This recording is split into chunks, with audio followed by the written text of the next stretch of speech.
Mesa, Reverend Rock. I'm grateful for your generous invitation to state my views. While the so-called religious issue is necessarily and properly the chief topic here tonight, I want to emphasize from the outset that I believe that we have far more critical issues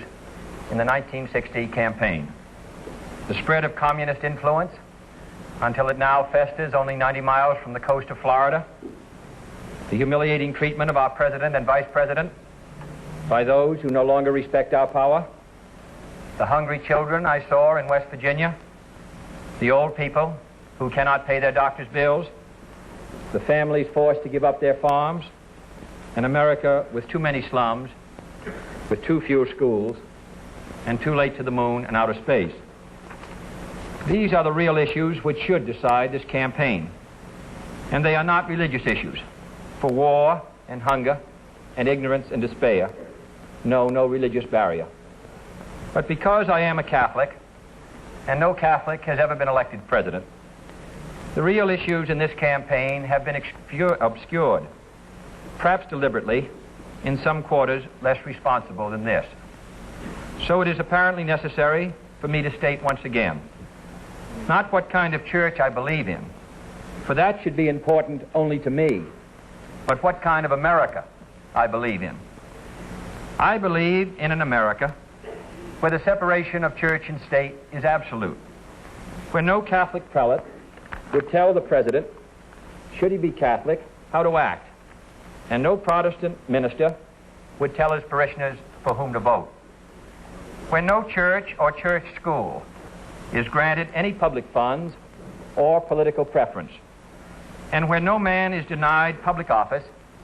merely because his religion differs from the president who might appoint him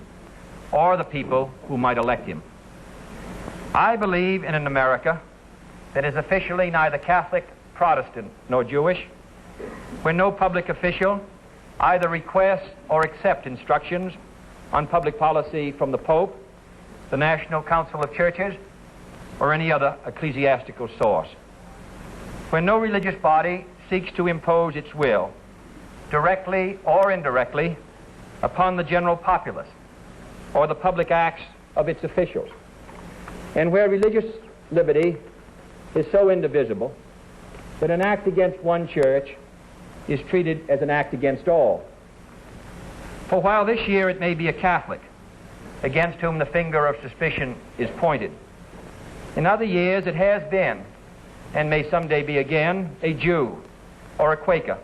or a Unitarian, or a Baptist. It was Virginia's harassment of Baptist preachers,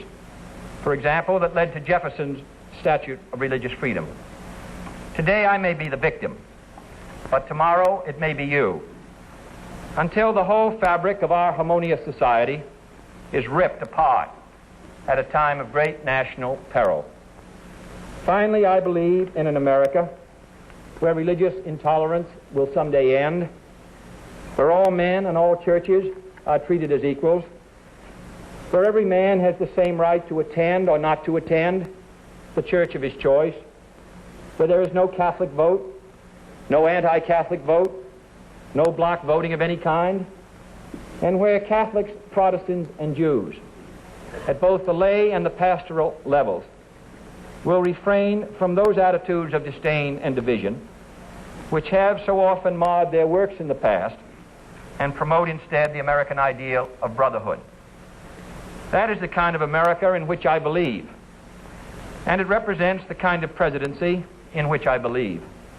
A great office that must be neither humbled by making it the instrument of any religious group, nor tarnished by arbitrarily withholding its occupancy from the members of any one religious group. I believe in a president whose views on religion are his own private affair, neither imposed upon him by the nation, nor imposed by the nation upon him as a condition to holding that office.